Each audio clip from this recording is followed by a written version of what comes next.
Hey, yeah, Shaba, thank you so much. Thank you to Glenaba as well as IAIE Institute for inviting me to share the work that I do. I'm Valerie Shirley. I'm faculty at the University of Arizona, Associate Professor of Indigenous Education. I'm also the co-director of the Indigenous Teacher Education Program, which I'll share the work that I do there. Maidesh gijni nishlit na jeni bashushin twirijini desha che arohonagahni deshanella look antiel denasha. I am currently I'm originally from Ganado, Arizona on the Navajo Nation, and I'm currently living in Palaca, Arizona, which is on the Hopi in the Hopi community. And so here with my in-laws. And so I'm also, I think just working from here, but also, still um, involved in a lot of the work that I do in ITEP at the University of Arizona. So the title of my presentation is, one second, Moving Indigenous Critical Theories to Action in Indigenous Education. And so I think, what I'd really like to do in this session is to really contextualize Indigenous theories and what that means within the work that we do as educators. And so I wanted to start off with this question. And the question is, what does it mean to teach through Indigenous philosophies? So I'd like to hear from you all and to, think through what does that mean to really teach through Indigenous philosophies? And I share this question and I start here because this question really grounded me, and it's the foundation for the work that I do and the goals that I have for communities and specifically Indigenous teacher education. So if we could just share out a few of you on what does it mean to teach through Indigenous philosophies.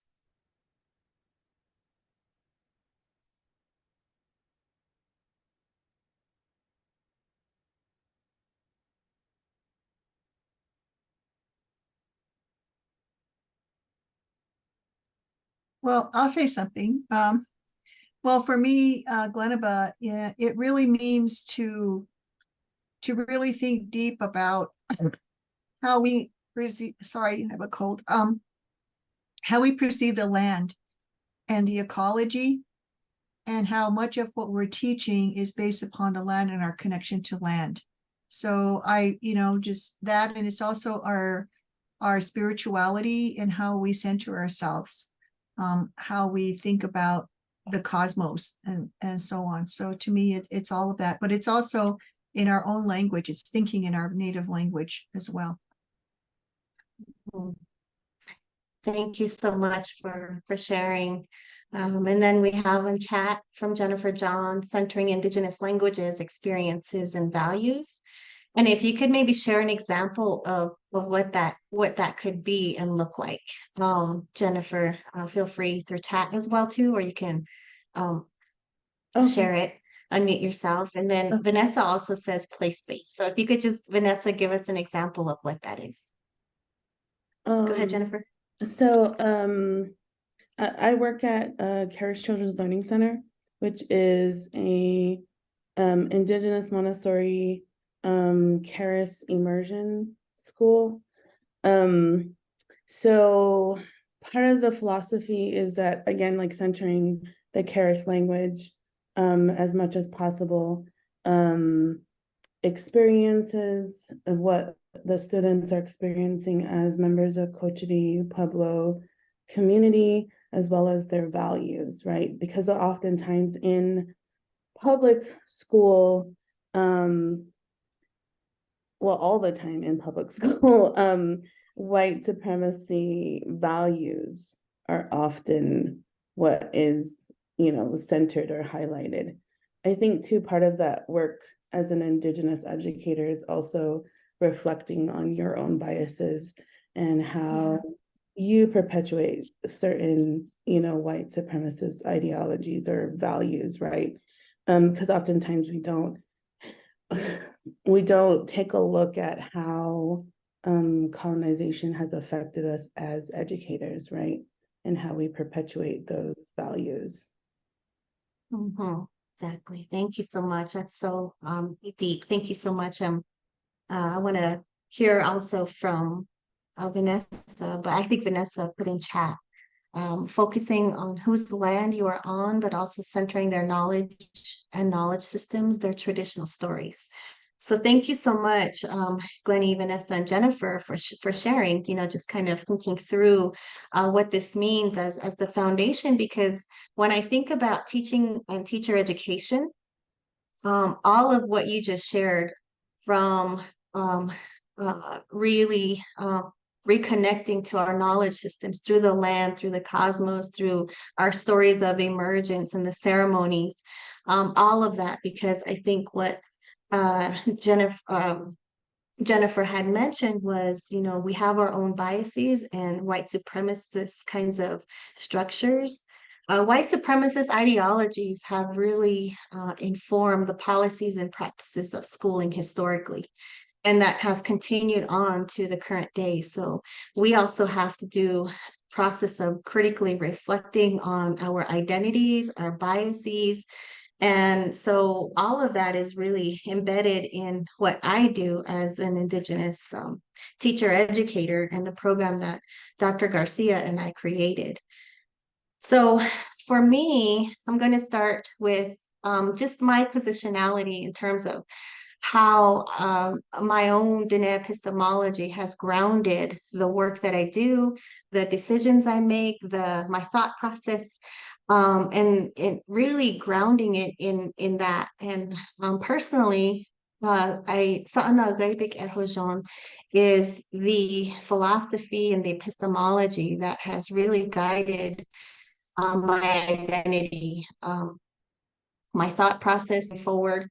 But growing up, it wasn't really at the forefront until I really started thinking about, the kinds of experiences our ancestors had through schooling experiences, those traumatic, negative schooling experiences through boarding schools. And I know not every person had negative experiences that way, but I think that collective narrative around removing children from their homes miles and miles away, and then putting them into this institution, there would be negative emotions and experiences associated with that.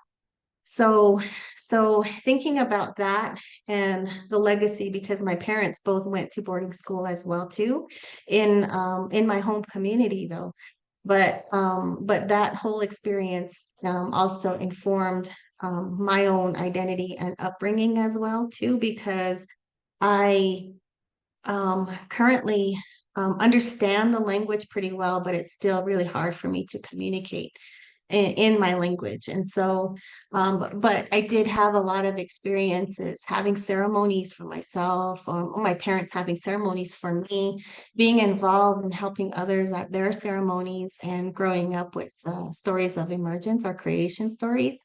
And so, where I'm from, as I mentioned in my introduction, are my 4 clans, as well as I mentioned that I'm from Ganado, Arizona, which is closer to between Ganado Lake and Nazlini, that area there.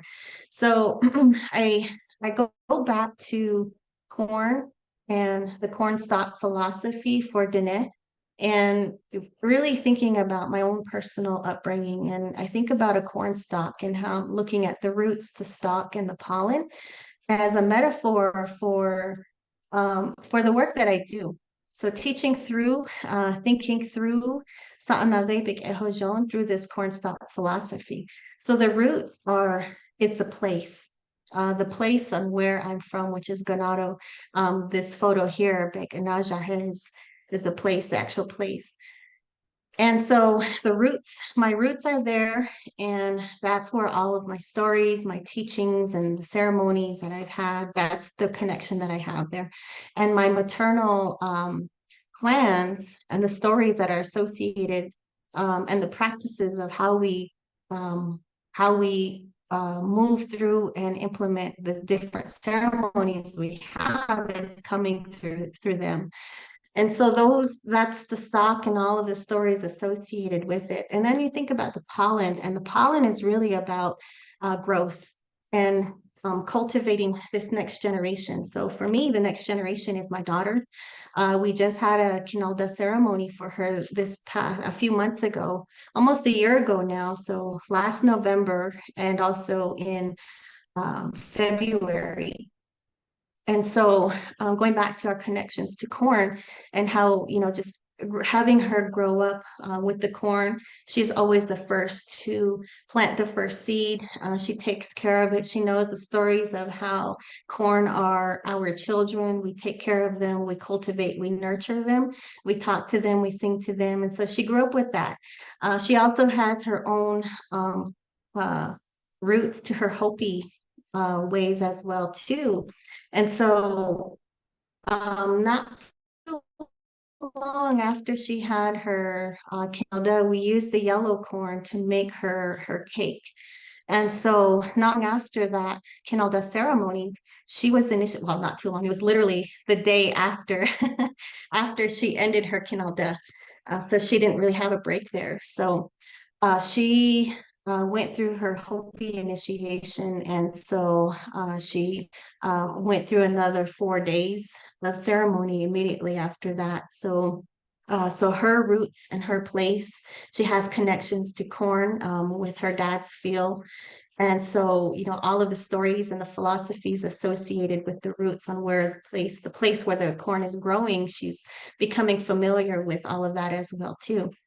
And so these are her mothers, and that help to support her, guide her, and mentor her through each of those different ceremonies. And so they'll be there to continue to support her. And so, thinking about the pollen and the next generation, that's our collective responsibility to her to ensure that she knows her roots, she knows the stories from the stems of the corn stalk, and then she continues that process of regeneration and intergenerational learning and teaching as she moves forward throughout her life's journey. And then professionally, I think professionally, it's the same thing with Sa'analebik Hojon in how I've thought about the work that I do. And the seed for me in thinking about my work professionally was about Indigenous sovereignty that reconnects us to Indigenous knowledge systems. So it's not the Indigenous sovereignty that we see politically, where we have these Western constructs of nation to nation relationships with the US federal government. So Indigenous sovereignty in this sense, to me, is really about reconnecting to our knowledge systems that help us to make decisions and guide our decision-making process as we move through in giving back to our communities. And so the roots for that in terms of reconnecting back to Indigenous knowledge systems are Indigenous critical theories and philosophies. What are those, and how do they continue to guide us as we move forward? And then the stalks and the stems, for me, the work that I do is about curriculum development that enhances and advances a critical consciousness within the teachers as well as the youth. So how do we begin that process? It would be the kinds of things the kinds of learning experiences that they create in the classroom. Going back to the seed and the roots, how do each of those inform and cultivate those learning experiences within the classroom and outside of the classroom?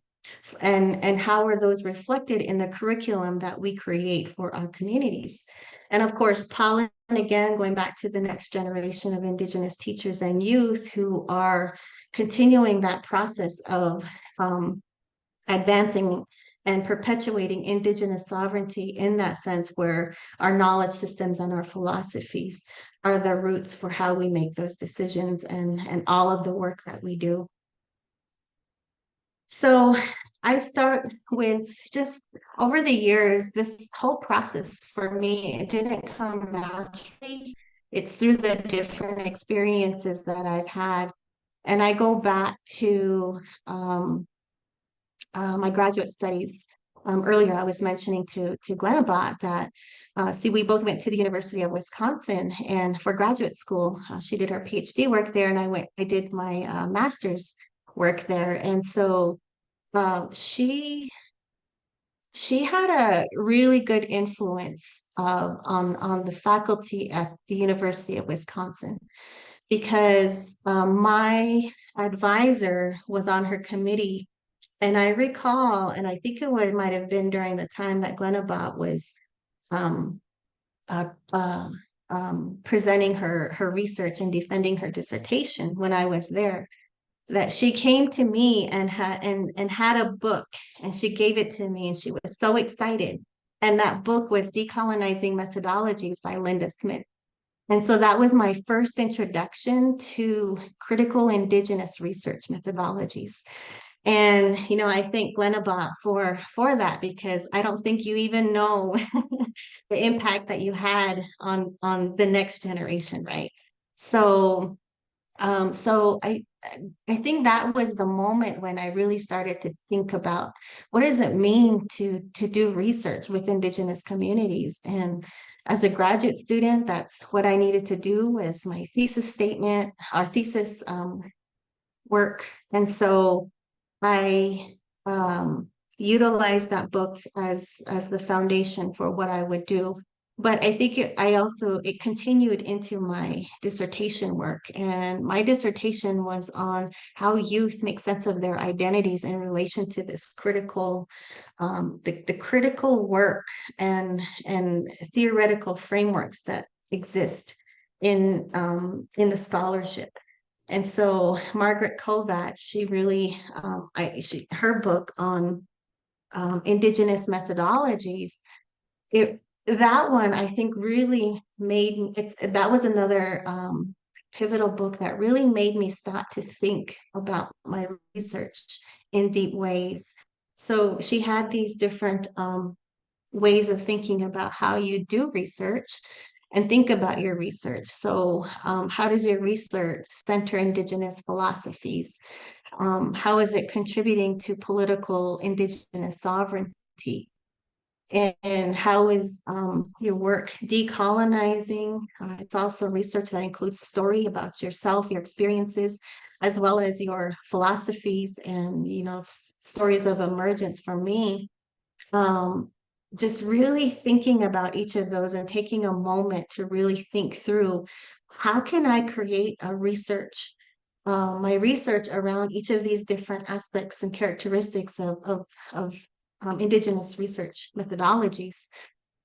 And so I thought through all of that, and so I knew that it's a different way of thinking about how you would contextualize your research.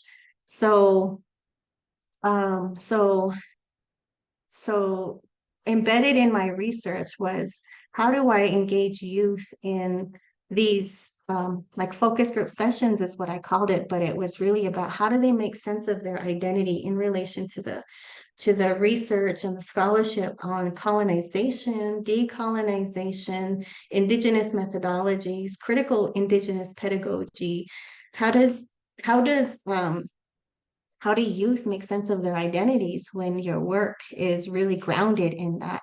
And so Tribal Critical Race Theory by Brian Brayboy, his theoretical framework was part of the design of the research, but it was also how I designed the pedagogy, the curriculum for what I would teach to the youth. So the youth that I worked with were all Diné youth, age 12. And I designed my focus group sessions around the topics of numbers 2, 3, and 5. So US policies toward Indigenous peoples are rooted in imperialism, white supremacy, and a desire for material gain. And so that's when I brought in the long walk and how that has, the land and the policies around the long walk and that historical moment within our that our ancestors experience, how that really how the youth are making sense of their identity in relation to that specific history and what was happening with the US policies.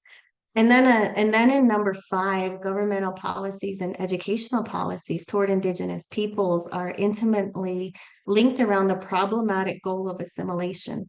So that one was where I brought in the topic of boarding schools. And so I introduced the youth to the boarding school history. We had conversations and dialogues, and they were really angry. I've shared this work in other places as well too. They were very angry, and so and my own experiences with uncovering this history and my own like decolonization process of understanding these policies and practices associated with colonialism, I too, as an adult, was very angry. And so I was intentional in the design of this research to really think about how our emotions are central to the learning experiences we have, whether they're beautiful, positive learning experiences or experiences that impact us through anger or hurt and so those kinds of emotions as well too. So how do we navigate and facilitate that process with youth as they're engaging in this critical history as well too? So that's where the concept of number 4 came in. Concepts of culture, knowledge, and power take on new meaning when examined through an Indigenous lens. So bringing in stories of emergence, I utilized Jennifer Diné Dell's book on reclaiming Diné history. There were only, I believe, about 7 pages, so it was a surface level understanding because I knew that the youth in my research weren't coming from the same place where I was coming from. Their roots were in a whole different community, and they had different families, different clans, and lineage with stories. And so I felt like these 7 pages was an overview and a snapshot of our stories, but it was still very deep in terms of understanding it from a like an overview perspective. So I shared that with them, and then we had a conversation and dialogue about it with them. So these were all different focus group sessions.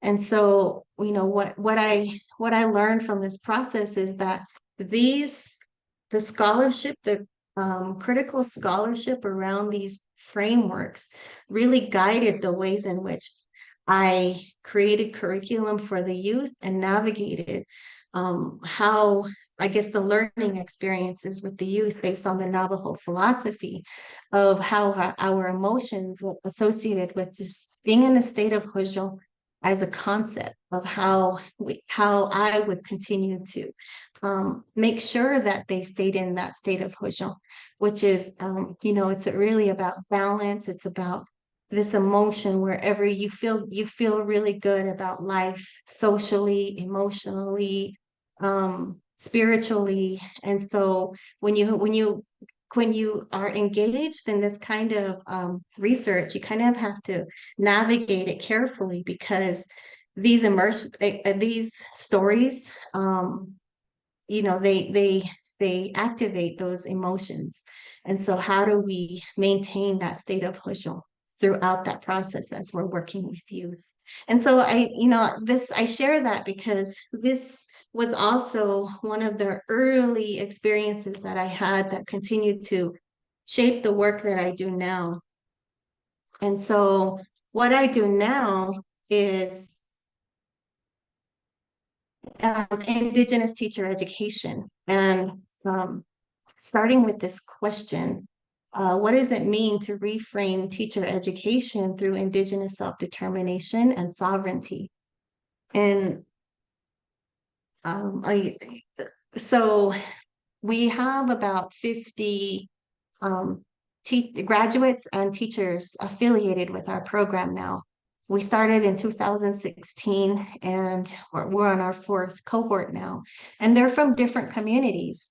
In Arizona, we have 22 different tribal nations, and 5 of them are reflected in the student population that we have in our program. But we created, we meaning Jeremy Garcia and I created this framework because we knew that the communities that they would be teaching in were very unique politically, culturally, socially, linguistically. So how do we create an experience where they go through the program and, you know, those contexts are reflected in the kind of program that is preparing them to teach for those communities. So this is the 4 components of our framework. We share it in the publication called Grounding Indigenous Teacher Education through Red Praxis. And the overarching part of the framework is in the blue, Teachers as Native Nation Builders. And Teachers as Native Nation Builders is connected to Indigenous knowledges, values, and languages, where that is the center for Indigenous sovereignty.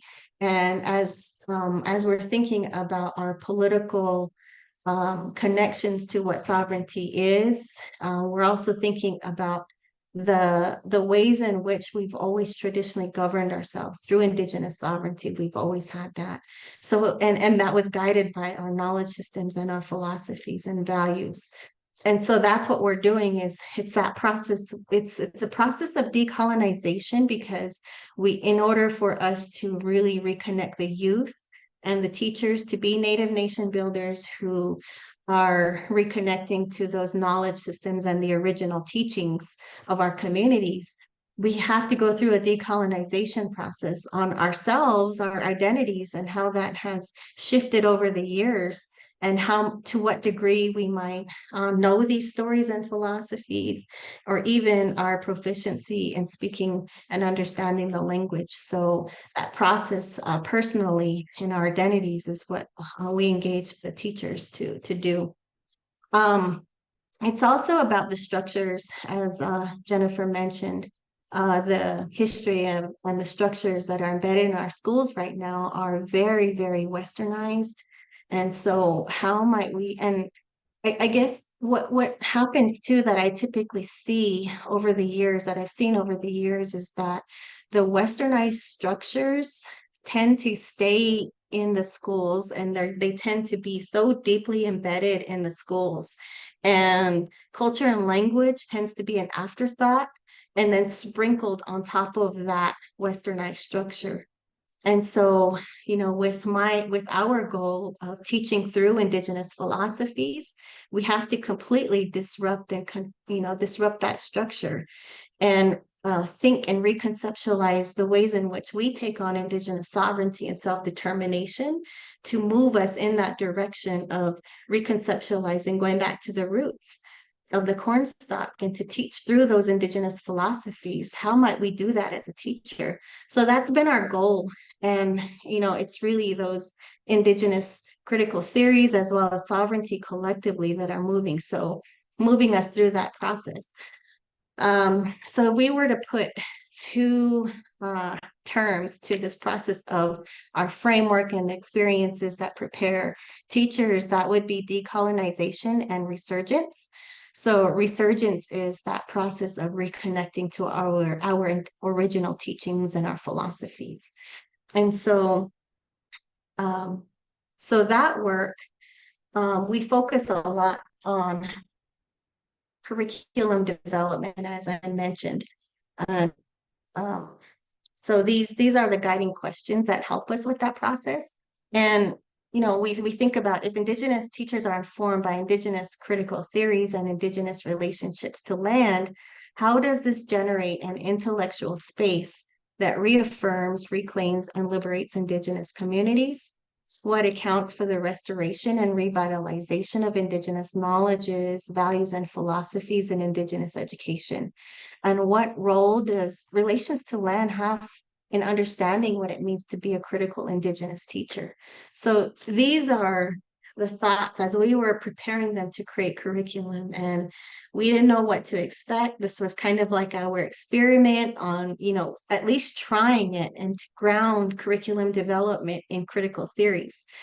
So we've shared more about this process in the Grounding Indigenous Teacher Education through Red Praxis in this particular publication. And so we've, to put a visual and another metaphor to this process of Red Praxis. So Red Praxis is moving theories, or praxis is moving theories to action. And how might we begin to do that? And so we have this visual that our ITEP coordinator, Enrique Salt, she's from Black Mountain. And so these were her teachings, around the fireplace teachings that she gained from her family, her mother, and then her grandmothers as well too. So you think about the fireplace, whether it's a ceremonial kind of fireplace, a campfire, how do you feel when you're around the fire? Who is around the fire with you?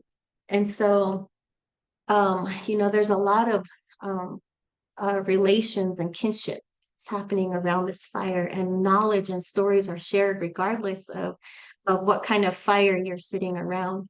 And so she shared with us also that in the middle of the fireplace, that's the hottest part of the fire. And the fire, in our Diné stories, the fire lives in our hearts.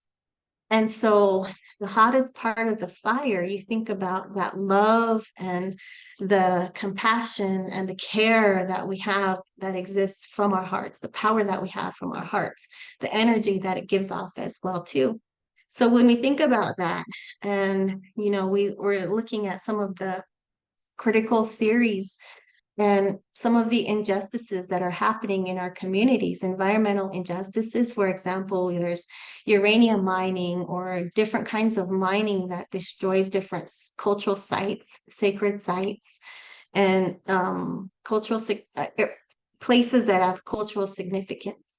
And they're either being destroyed, so our knowledge is being lost in that, or they're being exploited for the mining companies to profit off of that land or the natural resources that they're mining. So these critical theories help us think about examining capitalism and colonialism in that context. And then you have our indigenous theories. What are our theories associated with the land, the plants, the animals, the cosmos? And when you combine those two together, that really creates this love and compassion that activates this energy within us to protect our communities. And so how do we move that to praxis, to action? Both of those together with our love in our hearts, it moves us to action and praxis. So for us, it's the kind of curriculum that's created. It's how to begin the process of creating curriculum for and with the teachers themselves. And we have 5 different communities in our program, their students. And so, they're going back and thinking about some of these environmental issues that are happening in their communities and creating curriculum around that. And not just environmental, but some are social, like with stereotypes or oppression aspect, issues of oppression that continue to happen in our communities. And so, let's see. And so, this work it evolved over the years. So in order for us to really help us with that process, we reached out to 3 Hopi teachers. And these Hopi teachers, they were already teachers. And so we went through the process of creating curriculum with them. Then they took it a step further of teaching it. And so Sam Tanachanga, really quickly, I'll just share a couple of them.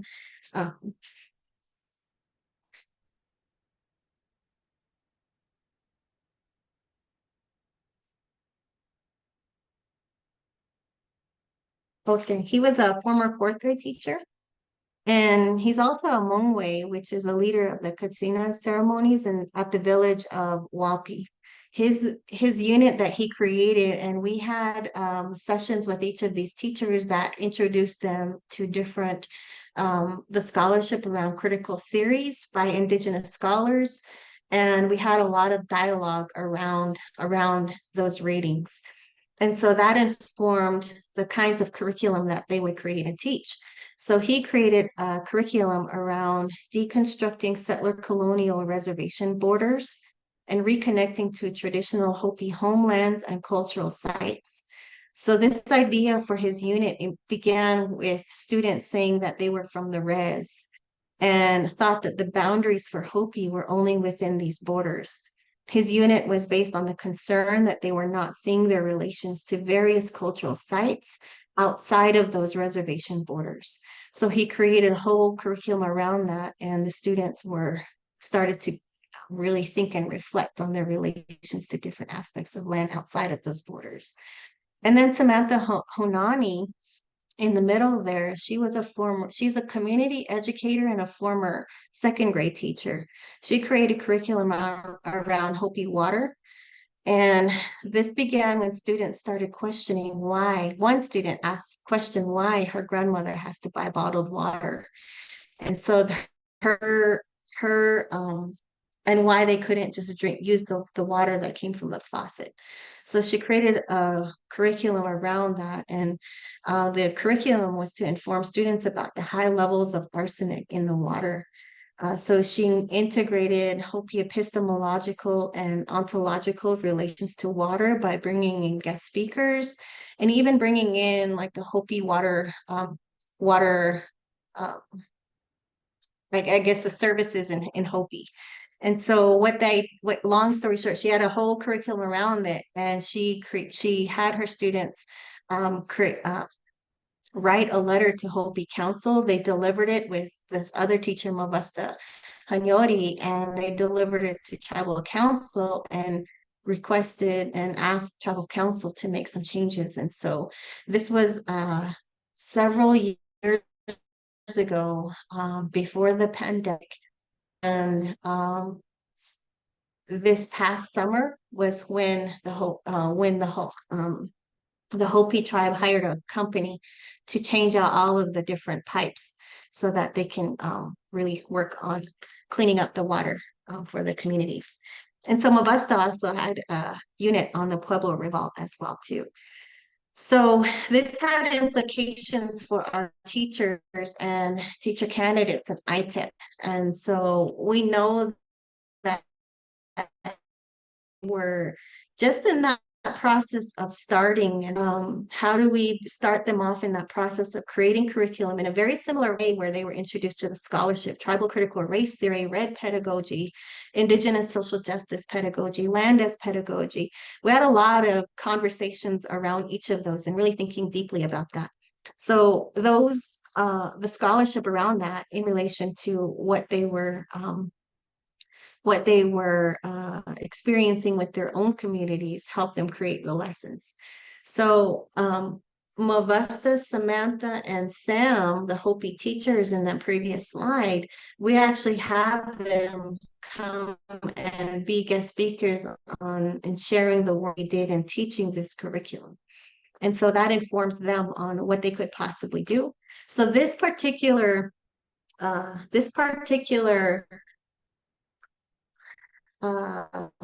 group of students, they actually taught or created curriculum around regionalizing sovereignty. And they drew on the chapter of red pedagogy called Competing Moral Visions at the Crossroad of Democracy and Sovereignty. So when you think about the 5 different chapters in Sandy Grande's book, one of them is called Red Land, White Power. And when we think, well, the individuals who created curriculum around environmental injustices, we have them read that chapter and to activate their thoughts and critical consciousness around what's happening with the land. And so for this particular group of teacher candidates that are pictured here, they created a lesson around that chapter, Competing Moral Visions, at the Crossroads of Democracy and Sovereignty. So their guiding question was, how can we use our knowledge from our culture and land and identity to reconceptualize or inform Indigenous sovereignty? So going back to our traditional and original philosophies teachings and stories associated with sovereignty, Indigenous sovereignty. Oops. And just to kind of share just a little bit of their thought process, and I'm going to end here with how they were thinking about creating this. So Annalie, Kylie, and Mia are the students that are here. So they said in this unit, we are creating a curriculum that's inspired by a chapter in Red Pedagogy by Sandy Grande. And in this chapter, it speaks about Indigenous sovereignty and the ways it was influenced by Westernization. By examining the themes of sovereignty, democracy, tribal government, and the United States government, we created a unit that will give students the chance to understand that this idea of democracy present in Indigenous communities today has strayed us away from how we self-governed ourselves before colonization and assimilation. The main message that we have taken away from Red Pedagogy is that since we are not only drawing on our Indigenous ways of teaching and our Indigenous ways of knowing, we should also be thinking about the systems that we have in place. The systems we have in place were not decided by our communities. They were forced upon us. Through these four systems of democracy, we were given the right to self-govern, but that we were also limited on what that meant. We hope to reconceptualize these systems that attempt to control us or regulate us. The main one being sovereignty and how that is reflected on who we are as Indigenous peoples. And so they created a lesson around, two of them were Navajo and one was Apache, Diné and Apache. So they created lessons around the tribal government systems and then the philosophies associated with how we've governed ourselves from both perspectives. And they even went into like movements like that were happening. Red Power, Water is Life, those different kinds of movements that were happening. And so in their curriculum that they created.